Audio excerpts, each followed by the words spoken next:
Welcome to Home Dad Chat, brought to you by the National At-Home Dad Network. My name is Brock. My name is Danny. And we are here to talk about life as stay-at-home dads. So sit back, relax, and enjoy the show. No, I don't want much. I even love handmade crafts made of macaroni.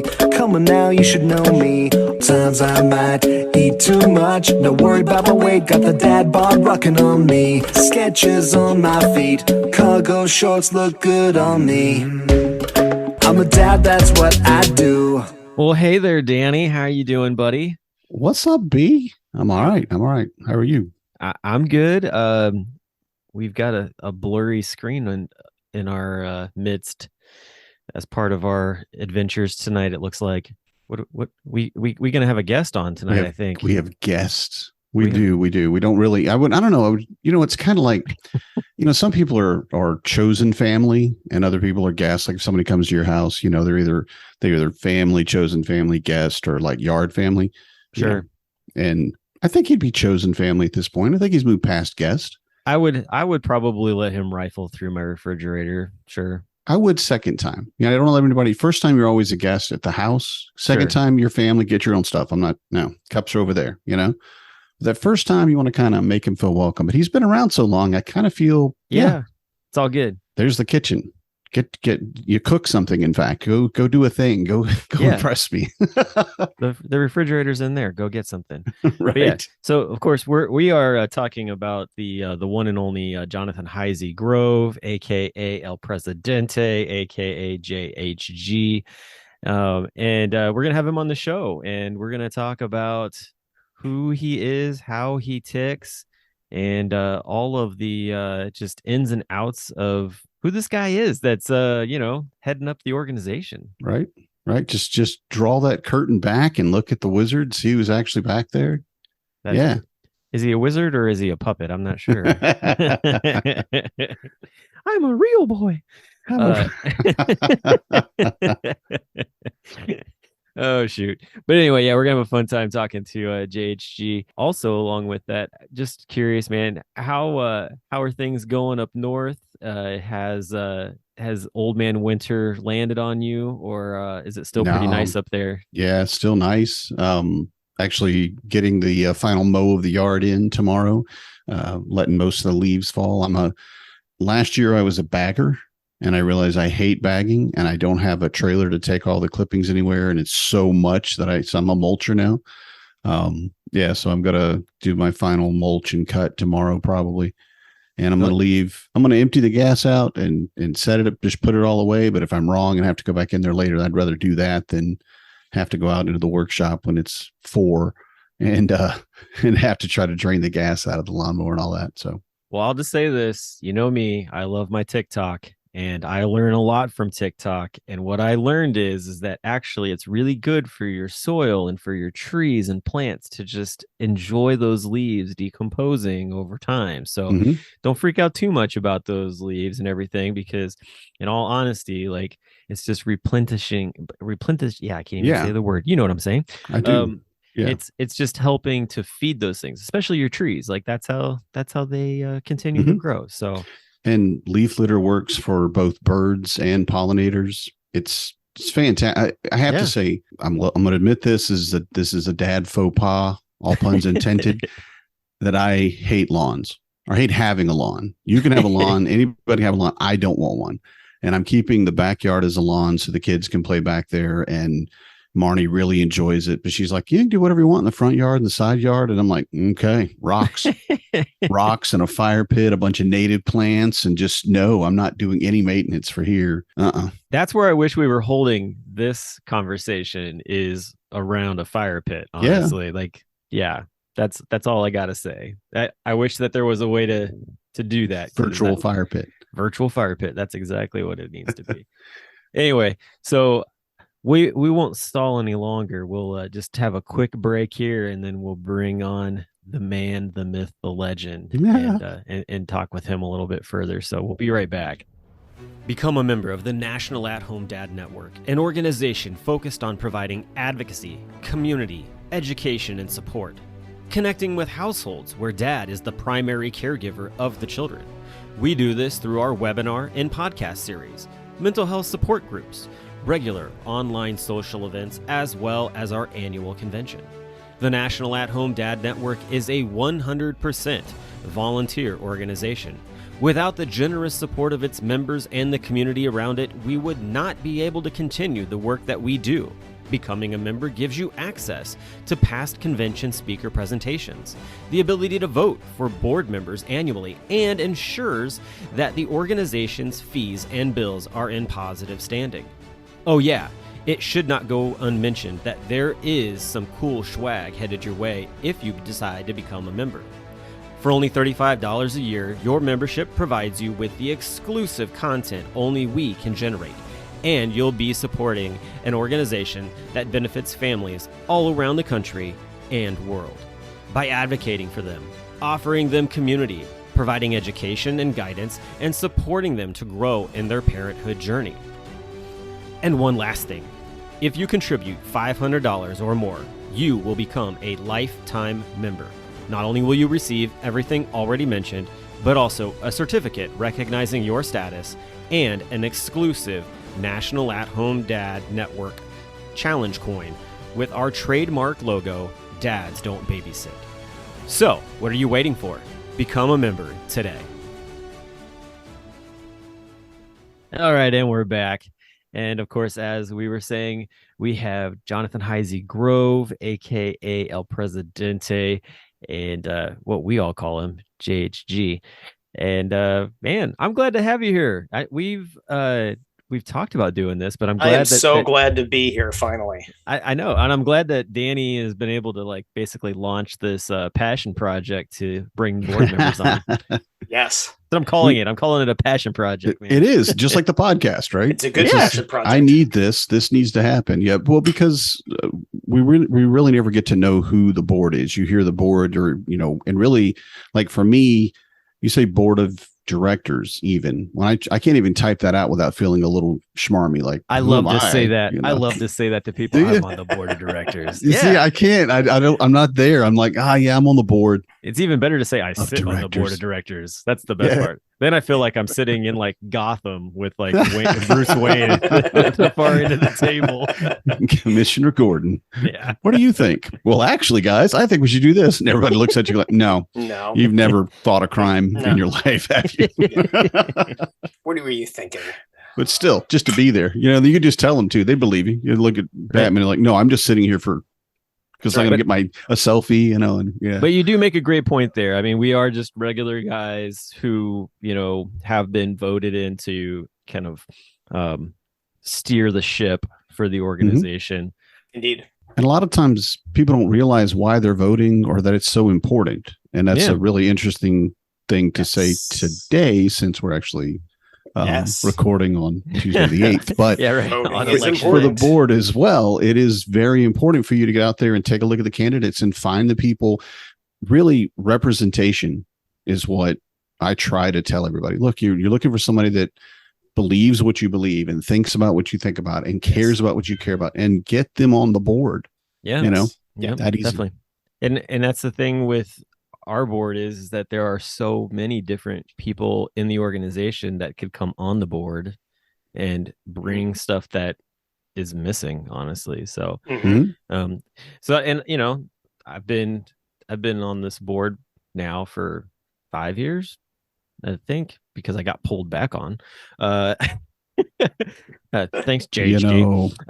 The man never does anything he doesn't want to do. True. I do enjoy it. But still, though, like I've seen quite a few people come and go and bring different aspects to it. But I'm excited to see, some of the guys that are now getting involved with the organization and coming in. But JHG, so here's the thing. Like, I just want folks to get a chance to know who you are. How long have you, let's do this. How long have you been a part of the organization, and when did you get on the board? Okay, those are great questions. I have been with the organization for going on 10 years now. I got involved after my first convention, which happened to be here in the DC area, right after I became a stay-at-home dad. I wasn't an at-home dad for more than a year when I happened upon someone who lived in the area, who was on the board at the time, right at a time where things were kind of up in the air. Yeah.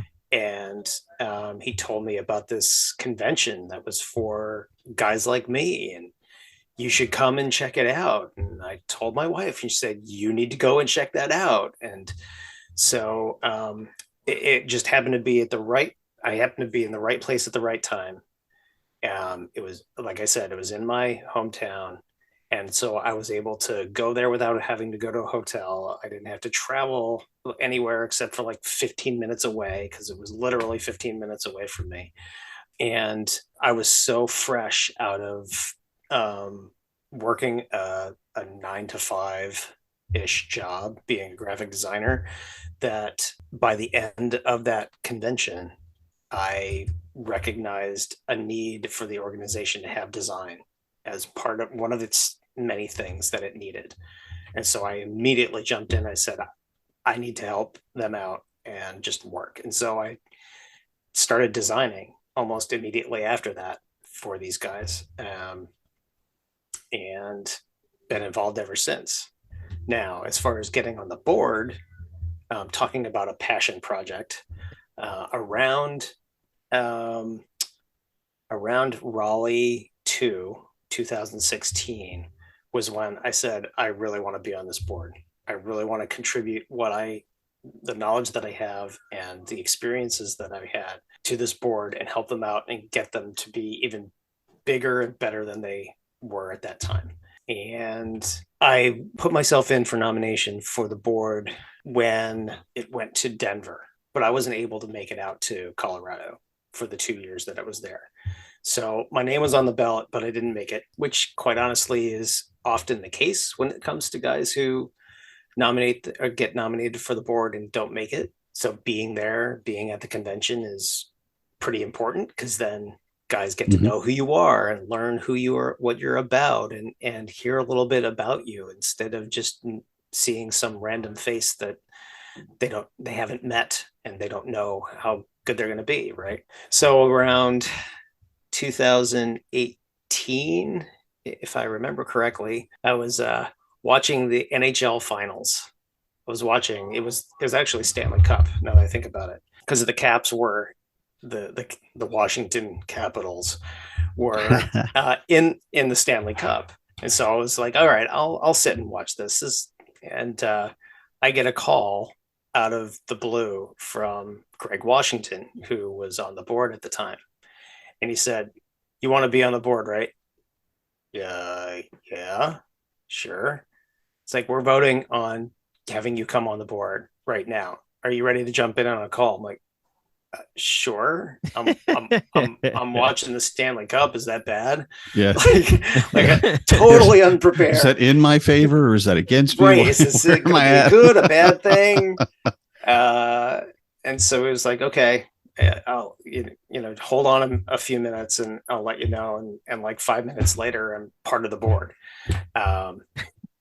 Boy, there's many other places that you could have been that could have been even more awkward. Yep, exactly. Being in my PJs in front of the Stanley Cup, I'll take that over any other scenario. Yeah, but that's how I ended up on the board. So you got acquisitioned onto the board. I did to fill a seat that was vacated for whatever reason. I did. In fact, it was my understanding that Chris Routley was the one who had suggested that I be brought onto the board. That's a good person to be putting out recommendations. Yeah, definitely. He was leaving the board, and he said, I want JHG to be my replacement. So that's how I kind of ended up there. Nice. Yeah. Excellent. Yeah. And that is one way to get on the board that I don't think people realize, is the fact that if there is a vacancy, that we are, as an organization, we have bylaws that state there has to be so many members on the board. So from time to time, we've had to find people to fill those positions, which is why it is I came back on for a year. So the thing is too, is people don't realize that when you get on the board, you can get overwhelmed and say, I made a mistake. I got to step out of this, because it is a job. It is a lot of work. There's a lot of it involved. It's really simple Yeah. And it's a just 3-year maybe commitment too. But So that's like, their yeah, part. so Yeah. you really get going and going and going. And as your kids grow, and as we always say, family first, right? Yep. So if your kids aren't getting what they need from you, or you don't have the time that you can, divide your attention between those two things, or you just look at it and go, wow, okay, one meeting a month that's too much. Yep. I mean, because it can be, because especially if you're not used to Zoom calls and all that stuff, and the timing of it may not be great for you. So there are reasons why you can step back from it and say, hey, I'll be back when my kids are out of diapers or something like whatever your issue is. Right. So, and in times like that, we have to look at the people that hopefully the people that have put in their nomination and maybe didn't get voted in because there weren't enough slots, because then somebody's already willing and ready and they want to be on there. But also then you look to the people that are around you that are volunteering and helping, and that you feel would represent the membership well, and say, yeah, you. Exactly. How would you like to? And absolutely, that's exactly it. Recognizing that there are guys that are putting themselves forward and just giving to the organization, especially those that do it without even being asked. Those are the kind of guys that we look to say, all right, you have what it takes to be part of this organization. Because I mean, to be clear, we are 100% volunteer. We're not paid anything to do this. So this is, for all of us, it's kind of like a passion project in a way. We are helping this organization become better for the next group of dads that come down the line, because not everybody stays. Most everybody goes and ends up transitioning into the next phase of their life with their kids, with their families. And so we don't often see a lot of the guys that either come to convention or part of the chats and the groups reappear. Sometimes they don't reappear for a while. Yeah. There are a few exceptions. Al Watts being one of them. He has been on board with everything for as long as I've been part of the organization. That kind of legacy member is really important for this group, because it ties back to some of the core beliefs and the core reasons why we are the kind of group that we are. Yep. Yeah, definitely. But having new guys coming in and being parts of the little things or the bigger things, that is what makes this group stronger and viable for the rest of the guys that are out there that aren't quite sure of where they are in this world. Where do they sit as an at-home dad? Where do they sit as the primary caregiver in their home? How, what is their function in the larger group? Right. Well, and I feel like that's something that you see too with guys who they come to the convention, or they just have interactions with folks through Discord or Facebook or whatever. Yep. And they're like, oh, you're on the board. And like, it turns into this whole, like, you get put up on a pedestal really quickly sometimes with it from other people. And you're like, well, wait a minute, hold on here. Like, or even just held at arm's length, kind of. That too. Yeah. You get that more than a pedestal. I felt like, oh, well, should we say that? I mean, you're on the board. So what? I mean, it's just not right. That's right. I mean, and it's difficult though, because again, and this is why I wanted to do this series, I guess, for lack of a better word, is so that we can understand, look, no, these just, well, in this case, all three of us are board members, and yeah, you just don't hold us at arm's reach and don't put us on a pedestal and just kind of, we're regular dads. Yep. So speaking of, I would like to ask how many kids you have and how old they are. 2 kids. They are 15 and 9, going on 10 in about a month. He's a 12 baby. Nice. Yeah, there's a whole story there. But 2 kids, one's a sophomore in high school and the other is a 4th grader.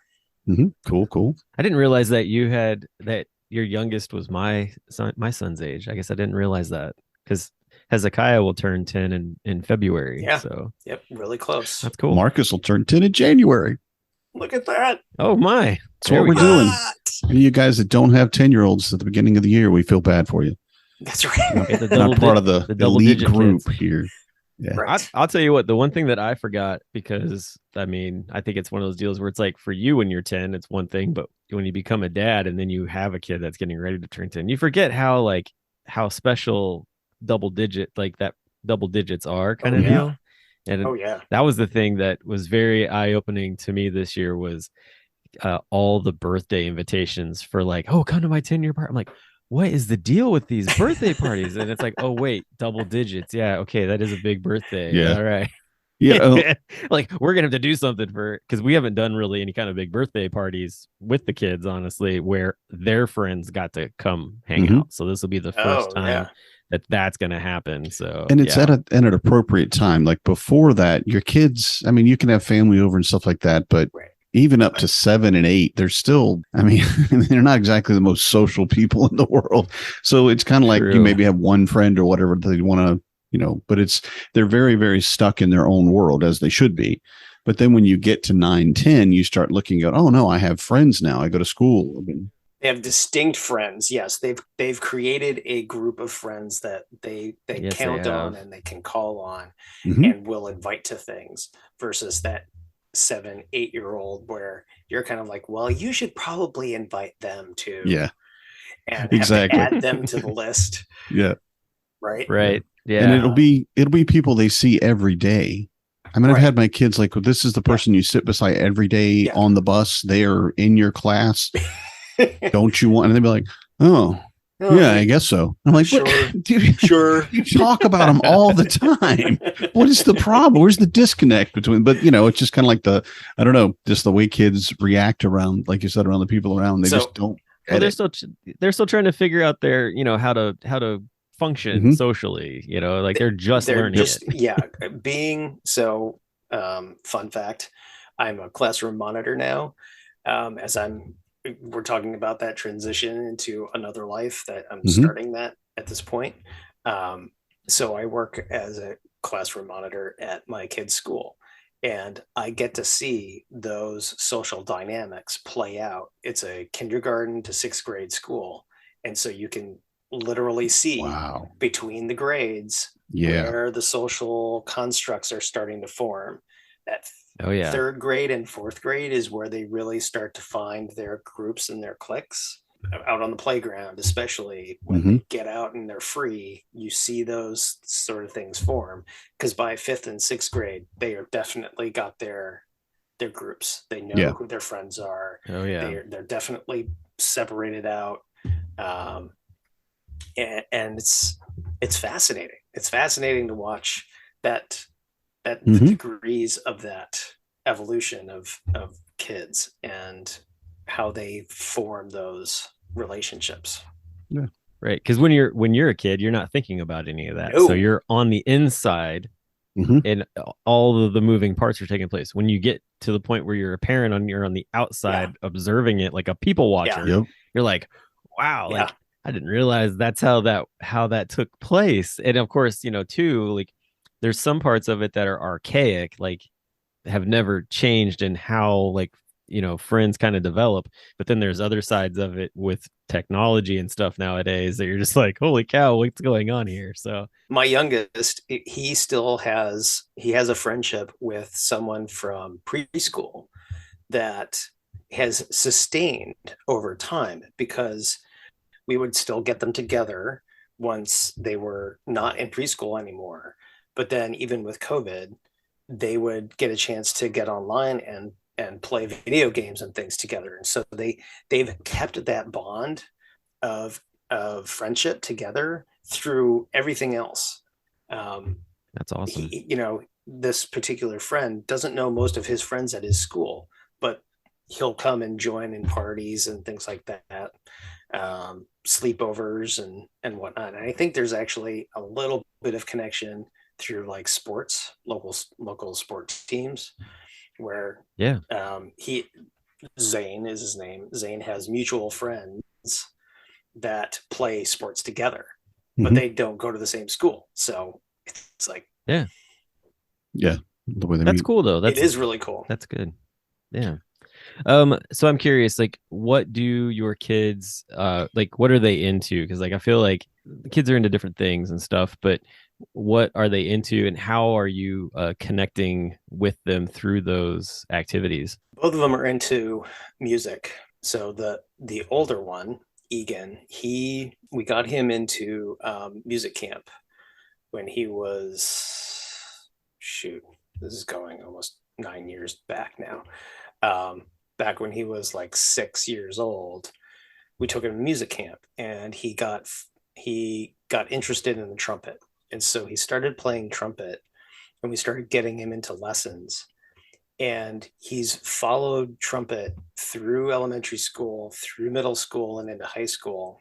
When he got to high school, he joined marching band, and it almost killed him because marching band is It can be rough. very rough, especially because he was joining it at a time where it was kind of towards the end of lockdown pandemic time, because he spent his entire 2 years of middle school at home. He was a pandemic kid through middle school, and so he lost a lot of social interaction, a lot of movement, a lot of time outside and things like that. And so for him to join marching band was a life-changing experience for him. Yeah, I'm sure. He roughed it out though. The first day he came back, he was like, I can't do this anymore. I can't. I'm in so much pain. It hurts. Like, okay, yeah, all right. But you gotta go tomorrow. Too bad. You gotta go. You gotta go. No, I don't want to do. So he goes, and he actually contacted me right before lunchtime, and he said, I think my foot is broken. You need to take me to the doctor. I'm like, oh, okay. That's interesting. Tell your teacher. It's going to take me a few minutes to call to set up an appointment. Let your teacher know, and I'll be by in just a little bit. So I show up about 20 minutes later, drive up to the school, and of course, he's walking to the car with his broken foot. Broken foot, yep. His broken foot, and his band instructor. And before I even uttered a word, his band instructor said he's going to stick it out. Good. He's decided he's going to stick it out. He's not he understands that he's not the only one that's gone through this, that it's hard at the beginning, but he's gonna stick it out for the rest of the day, and then tomorrow will come and we'll take things from there. I'm like, cool. Got right back in the car and went home. Yep. To me, like, there are elements of band camp that match elements of boot camp. Oh, it's the same thing. You're like, but unfortunately in boot camp, you don't have the ability to call home and say, I need to go. Yeah. Like, or you can tell the DI that. Right. I'm sorry, sir. Please let me leave, sir. Oh, yeah. We'll stand on you in the mud. Sounds good. No, the first week it was 8-hour days on your feet, and then the second week it was 12-hour days on your feet.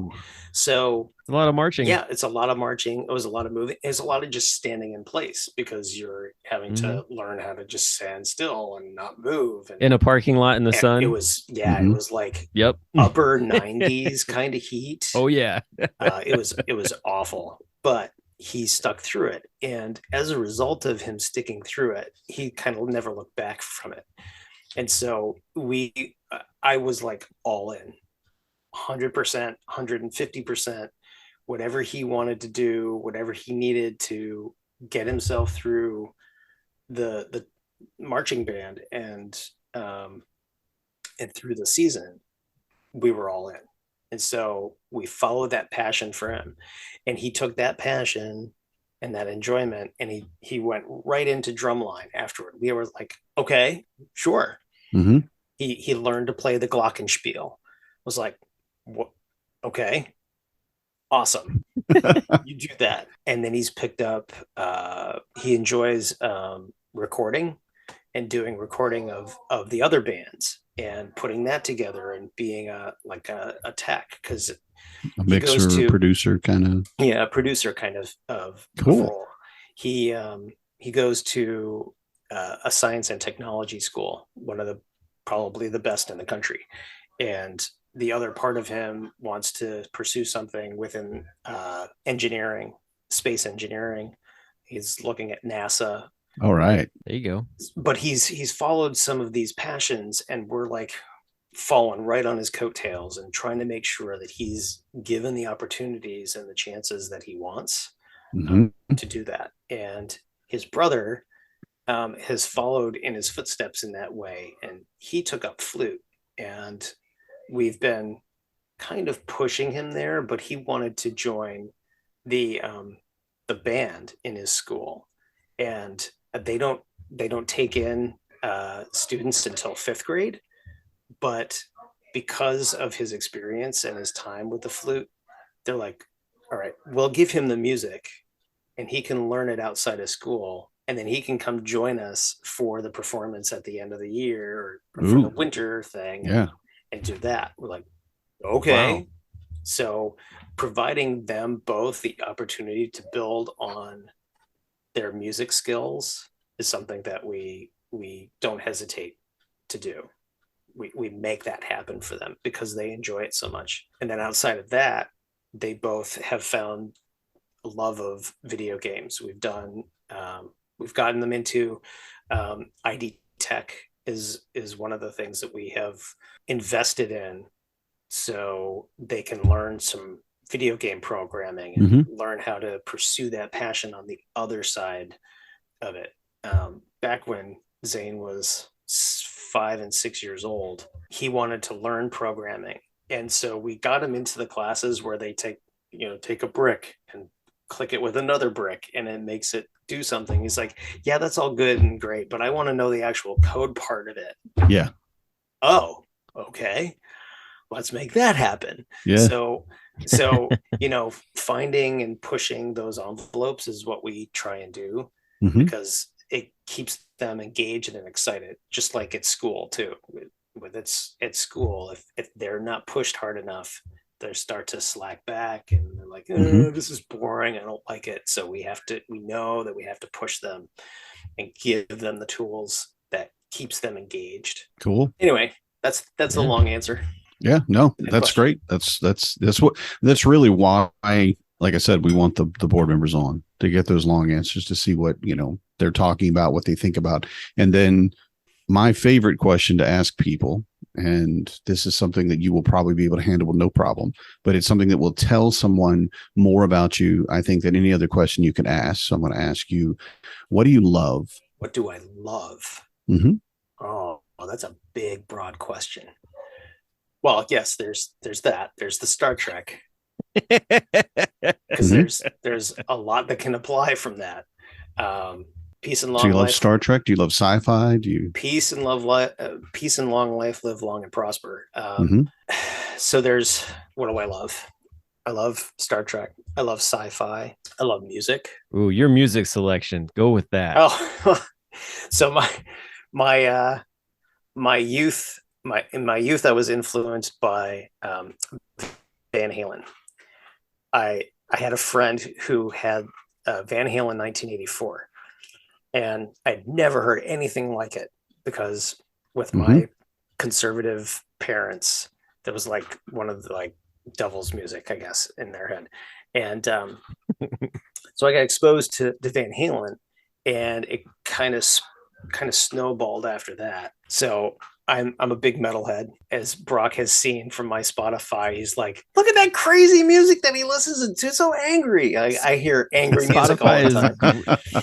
Spotify is great for basically just sort of like being that stalker to your friends. You're like, what are they listening to? And you're like, oh, and you can click on it. I love that. And then listen to, you're like, oh, actually, this is new. I've never heard this before. I like this. Yeah. So I am obsessed enough that in my Spotify, not only do I have the newest releases from a lot of metal bands that I can just throw in there, but then I'm a nerd too. So I have playlists for metal music from 88, 89, 90, 87, 86 and 87 as well. Like five decades worth of, or 5 years worth of each one its own playlist. Yes, each with their own playlist. Yep. And then I've taken all those and dumped them into one big late 80s, early 90s list, because I am a child of the mid to late 80s when it came to metal. So to kind of segue off of that, I finally, after 35 years, got to see Iron Maiden, who I was a big fan of back in the one of the most influential albums in my evolution of music was Somewhere in Time album. And there have been a lot of covers of one of their songs, Wasted Years, off of that album. Mhm. But that album really put me on the spot with Iron Maiden. It was like, I need to go see them at some point. And I'd seen countless other bands, but I'd never seen Iron Maiden until finally they came to the DC area. It was like, I can't miss this opportunity Right. because this is like going to be one of their last tours ever because they're getting way too freaking old to do Yeah. this shit. Yeah. Yeah, they've been doing They've it been for a doing while. it for a while, and their playlist kind of shows that they can't do what they used to do because most of their song selections are slower songs from Mhm. their catalog. But it was great to go and finally see a band like that, who I have been a fan of for so long. We do the fast songs, my fingers will fall off. Sorry, And, I guys. mean, Hey man, They- everything slows down when you get older. You just wait. oh yeah, Just man. mm-hmm, mm-hmm. Yeah, whatever. Yeah. Well, yeah. Speaking well, So so just speaking gets of better, speaking though, of as getting it gets older, better. Absolutely. but speaking of getting older, though, I mean, so you celebrated a birthday. I did. You had it, and I know that you're a bourbon guy like me, and Danny's getting into it. But you had like a whole bunch of different like bourbons like given to you for your birthday, which I thought was a really cool like lineup of things. But you're drinking one of them tonight as well. This is a Lost Lantern. So Pretty bottle. it's a really nice bottle. Very simple, very elegant. Is it empty? That is empty now. It appears empty. I drained it for tonight. Down soldier. The good thing is there's another one sitting up in my cabinet because Ooh, okay, there you go. my wife bought two of them. So down but not out. Okay. Yes, to age me like a fine bourbon. I am 50 Mhm. years old. I turned 50 in May, and my birthday party that I had was a whiskey tasting. And so my wife got 6 random whiskeys from across the country, and we just did a tasting. It was a blind tasting. Yeah. So we had to, my father was sort of the MC of things. And he was given the list of what we were having, and he just kind of read through each of them. He did a beautiful job. Love my dad for that. And for so many other things, but love my dad for being the MC and doing that for us. Mhm. We had barbecue, we had peanuts and all sorts of olives and all sorts of other things to enjoy. But this was the last in the line of 6 that we tried out, and it went from least expensive to most expensive. So I know that this was decent price. The American vatted malt. Is that what you're? It is edition number 1 of American Vatted Malt Whiskey, and Mhm. it's a marriage of whiskeys from 6 different distilleries from across the country. Galcones in Waco, Texas, Copperworks Distilling in Seattle, Santa Fe Spirits in Santa Fe, New Mexico, 888 Distillery in Nantucket, Massachusetts, Virginia Distillery Company in Livingston, Virginia, and Westward Whiskey in Portland, Oregon. So very, very tasty, very good whiskey. Yeah. Sounds like an amazing collaboration. It's an amazing collaboration, honestly. and it's really nice and smooth, really worth That's the awesome. money if you can find it and get it. Yeah. Very I cool. Googled it. I'm looking at it. I'm probably not going to get any, but yeah, just the description of it, it really sounds good. It's very tasty. But that's all right. I got enough. I don't hardly ever drink, and people are like, "What can I get for your birthday?" Don't give me any alcohol. I'm flush, and they'll give me some amazing alcohol. I'm like, "Oh wow, that is pretty good." Yeah, all right. You were right. I needed another bottle. Yep. And the year prior to that, to feed off of things that I love, whiskey being one of them. The other is beer. And last year for my birthday, my wife got me a subscription to a place called Beer Drop, and they do random selections. They're based out of Colorado, so a lot of their stuff is from the West and from the Midwest region, that area. But they've branched out since I joined it, and so they're getting stuff from kind of across the country. And so I get something every 3 weeks or so from them. I'm always blown away that when you take pictures and show that, like in the beer group and Yep. stuff, that you get bottles occasionally from Wooden Cask out of Newport, Kentucky. And it's such a small brewery. I love their stuff. Yeah. Trust me. Like they make amazing beer there. And it's not like they're not an IPA beer. Right. Like they do mostly like Scotch and ales or Scotch ales and stouts and all the heavier hitters and that kind of thing. But I was like, every time you post one, you're like, I'm like, how in the world you got a Wooden Cask? And they're like, that's like such a rare thing to like see Now you outside know. of this area, Yeah. which is awesome. That's great that they're getting out there like that. Because honestly, like that brewery is probably one of my favorites to go to for really good beer. So One of the things that's cool, man. that I appreciate out of it is that it gives me a chance to sample things from different places and not always Yeah, get the same thing every single time. It gets boring.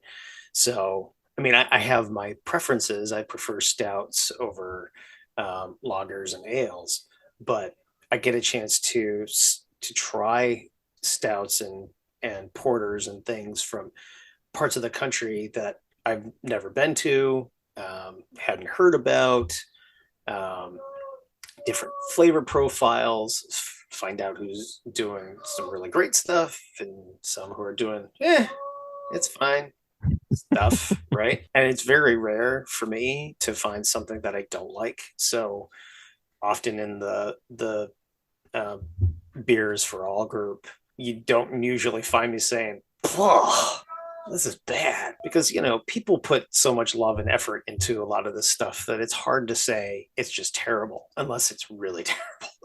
Mm-hmm. Right. Taste is personal. You can't say that one thing is just bad for everybody because Right. that's not true. You sound like you're teaching your kids something, because that's exactly what I teach my kids. You don't like it, that doesn't mean it's bad. Come on, it's I spaghetti. have said that to my kids. Yes, absolutely.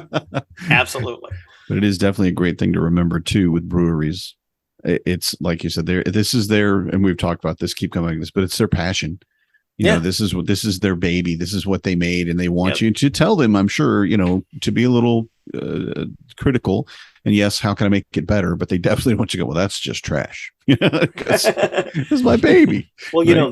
that's very true about the arts and creativity and things that people put out there for people to try, regardless of whether it's beer or food or design, motorcycles or cars or whatever it is. People put passion and love into those things to create them and for people to appreciate them and enjoy them.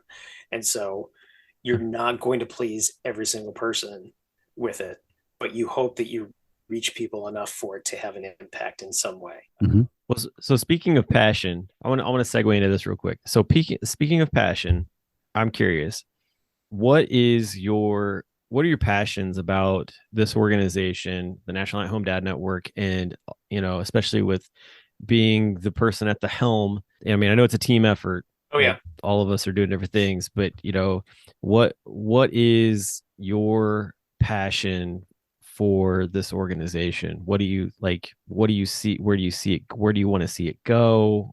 And like, what drives you in that? What a lot of what drives me is what drove me in the beginning to be here, which was to make sure that dads are recognized for the things that we do as parents, especially as at-home dad parents, because I keep coming back to the same thing. You go to a doctor's office and you look at the magazines sitting in the waiting room, and what are they all of? Moms and mom-centric parenting. And that kind of thing irked me really early on. It's like, I'm here with my kid too. And I have just as much care and love for my kids as they do. They don't need all that attention. We need some attention. I mean, it sounds kind of selfish, but it's that kind of, we're doing something important and we've been told that we need to do something important. So don't ignore us when we are, and don't think that it's cute that we are. We're just trying to do what you do, right? I had an interview with a radio program out in Utah where the question was asked, and I've heard this before. I think I actually heard it from the reporter in Phoenix, was, what's the life of an at-home dad like? It was like, what is the life of an at-home mom like? Because they're really not any different, except for Right. a man versus a woman.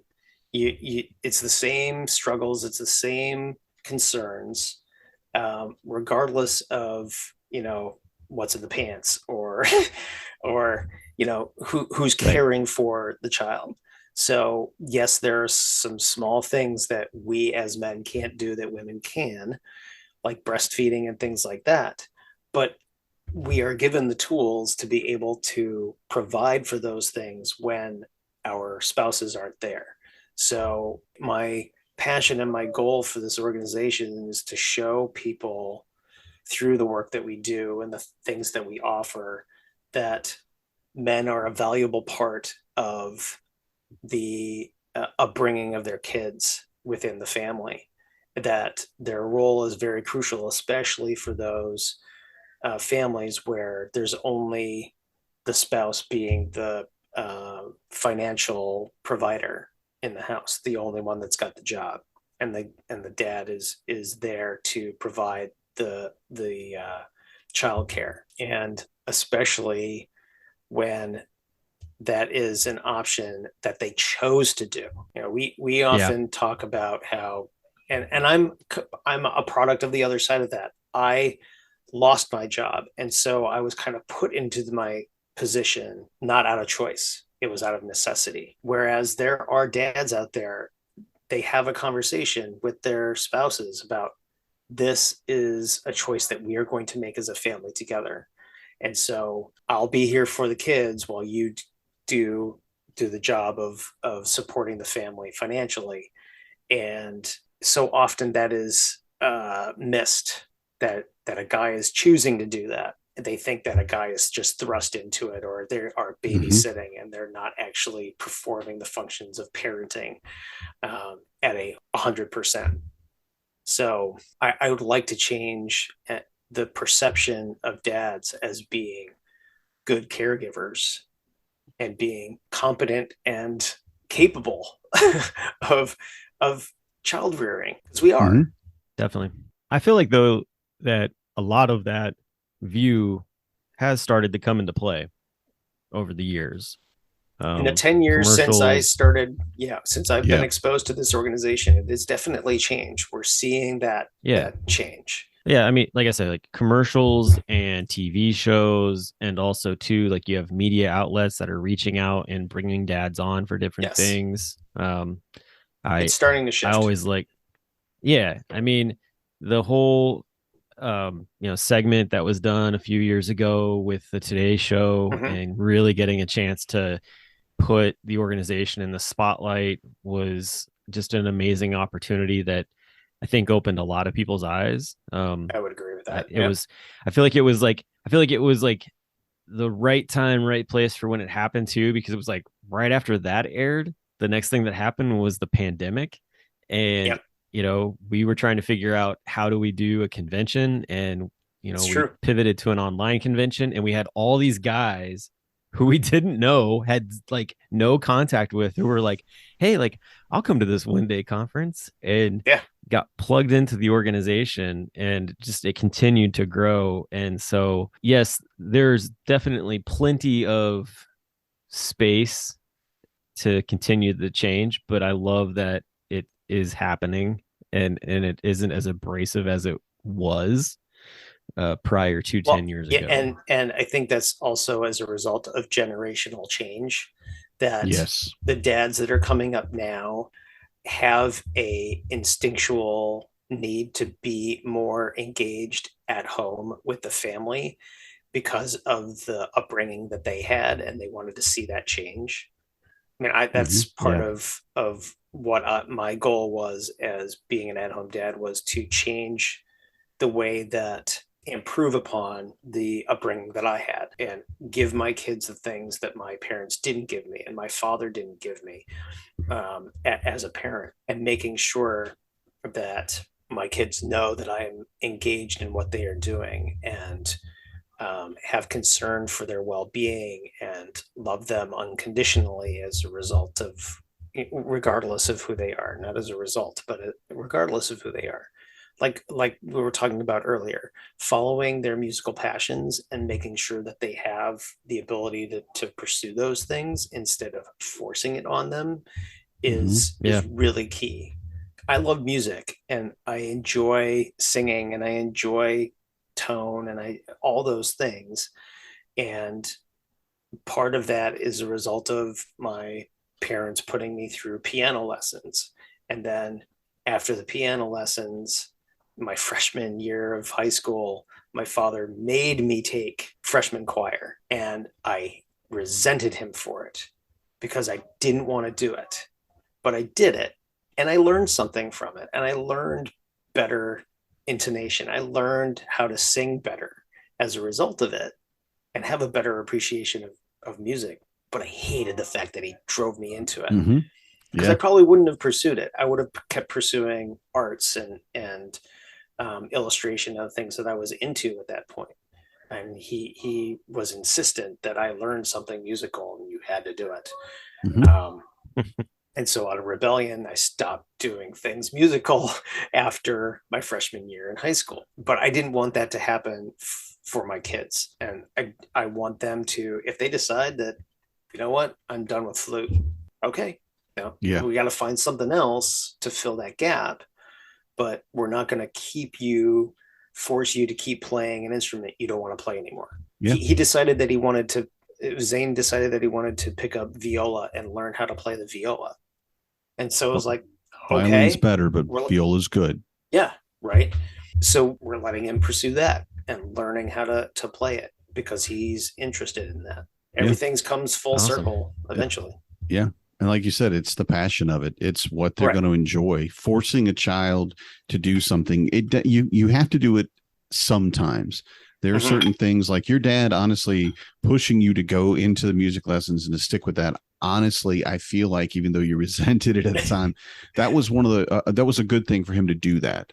Because it was exposure and it was, in your unwillingness and, that notwithstanding, because you're kids, kids just, I hate that. Why? Teenagers. I just do. Yeah. Right. Right. My 16-year-old, he's taking physical fitness. It's working out basically. And I can't remember the name of the class exactly, but it's, basically teaching him to work in the gym and stuff. And they're not doing anything. So I take him on Saturday and I said, well, these are all the machines. This is what we're going to do. This is how we're going to, and every Saturday we're going to come out. And he's like, what? Every Saturday? Dad, I don't have time for this. I'm like, I'm sorry, sir. You have more time than anybody I've ever met. You barely do your chores. So let's go do this thing. What you learn in those early times, and I'm speaking about music specifically, what you pick up just from being around it, even if it's only your passion for a little while, is so much more important than being forced to, no, this is your flute. You will stay with the flute forever. Right. Until you get out of high school, and then you can choose give them that opportunity to explore what their real love is, Absolutely. Definitely. Absolutely. So we're coming up against the wall on time. I've got, and Danny didn't know I was going to do this. I just thought of this, but we're going to do some rapid fire questions. For just some last minute, get to know you. Not to me, right? Just to JHG. So just a JHG. Good, yeah. He's so you're, like, you just gotta sit back. I don't need to worry about that. This sounds like a great idea if you want to ask me. Exactly. All right, so here we go. Favorite self-care thing to do? Meditate. Okay, I didn't expect you to say that. I thought you were gonna say bicycling. Well, that's the other one. Though. Meditate. But okay. Like that. Favorite movie? Star Trek II: The Wrath of Khan. All right. I love Danny's look. I don't have the control over the video for Danny, so I can't turn off it. Okay. It's fine. It's just really Khan. Okay. Cool. I've got a story behind that, but go ahead. Okay, so this is a two-parter. Favorite vacation that you've gone on? Ireland. And dream vacation. Dream vacation. Stumped him with the dream vacation. Probably a bicycling tour of somewhere in Europe. Ooh, I like that. I like that a lot. There you go. Nice. And then go to music genre when it's just you in the car. Oh, well, I go two places right now. One is metal. If I'm in a good, like in a really crazy, like no holds barred mood. The other is like meditative, soundscape kind of stuff. All right. And the last question, what album would you choose for your like to listen to? That's kind of vague. Do you mean like if you only had one album to listen to for the rest of your life, or you just off the top of your head, which would be the one that you would want to listen to right now? All right, let's put it this way. We'll go back to this. So you've got a collection of CDs sitting on your passenger seat that you can reach to. You know where they all are. Oh, yeah. Yep. Okay. Okay. But you're driving at the same time, and you reach through them and you're rifling through and you pick one out and you throw it in the disc player. Which one is it? Well, to kind of circle back, it's probably Somewhere in Time by Iron Maiden, or it's Anthrax's Among the Living. Ooh, there we go. All right, cool. That's all I got for questions on that. I thought that would just be fun to just kind of throw those. I like that. That's cool. We're gonna do that to all the other guys too. So we're gonna prep them. You got to be the first guinea pig. Ahead of time. We're gonna if they watch this, a little bit. Prepped. Yeah. And tell them we need a dad joke too. We should do that. Oh, there you go. Do you have a go-to dad joke that you usually use? No. Now that you're in the schools and everything now? Kids are too random to throw dad jokes at them. Well, yeah. And you have to really do the play on words, like when they're not expecting it. You can't just like, hey, you want to hear a joke. You have to be right. You have to drop it in, and then they're like, wait, did you mean to do that? And you're like, of course. Yes. Swear. So I was saying, like, so part of my time at school is lunchtime. So I have to contend with, let's see, second, third, fourth, and some of sixth grade. And so those dynamics so older kids. Of like how the brain functions and works vary widely. See, I like opening things for like the kindergarten. I was going to say that's running around. Open all the milks. I got your milk. I got your milk. I got your milk. Oh, my favorite thing to do though is to like act like I'm so strong, like one of those, and then open it up or whatever. Yep. Yeah, I do a lot of that. see the kids. So one of the things that I've done when I first went to the lunchroom, there's the actual woman that is there for the entire lunch period, and she's got an apron. So she's got all the things that the kids could possibly need. Like, I need a fork, I need a napkin, I need a straw, I need ketchup, things like that. They're all in her apron. So when I first started, when kids would ask for something, I'd be like, all right, I'll be right back. And I have to go to the other end of the cafeteria, go grab it and come back. And so I said, screw this. I need an apron. And before I got an apron, the lady who works there was gone for a day. So I took over. And so I was wearing her apron. And it was one of those regular around the neck and down the front, and some like shamrocks or something like that. And I put it on, and the kids just like kind of lost their mind. Are you Mrs. Ivers? Are you the new lunch lady? But then I would get the other questions or the other comments like, boys don't wear aprons. But oh, no, we're not going there. Yeah, we're not going there. There are plenty of men. I know some pretty cool dudes that wear aprons. There are plenty of men who are famous chefs who wear aprons, and they go like, what? No. Yep, they do. So ever watch many Master Chef yeah, exactly. So I went and got an apron, and I wear it during my lunchtime, and now it's like it doesn't faze them anymore. But that those initial shock moments are a teaching moment to say, it doesn't matter whether you're a man or a woman, boy or a girl. You can do anything if you really want to do it, if you want to pursue it. So you can wear an apron if you want to. You can, play on a baseball team as a woman. You could do your nails. You can do your nails. Paint exactly. Your nails, yep. So definitely. Anywho, I digress. Well, no, that's great. JHD, thanks for coming on the show and just sharing a little bit about who you are and what makes you tick. Sure. I've honestly, it's always fun talking with you. Hopefully everybody that was listening got to know a little bit more about you. And honestly, like, you're in Discord and all the other different areas. Yeah. So if anybody listening to this has questions for you, I'm sure that absolutely hit me up. throw them at him, man. Cause yeah, definitely. But thank you so much for coming on the show. And yeah, man, I look forward to just seeing where the board takes the organization over the next few years. Yeah. And I'm really looking forward to my last year and to help you guys keep moving forward and upward like we have been. It's been a great time doing it too. So thank you guys for having me on. Awesome. I appreciate your taking the time to listen to me blather. So definitely. Well, hey, everybody else, we'll talk to y'all next week. So have a great week, and we'll talk to you again real soon. Not everybody. I'm a dad, that's what I do.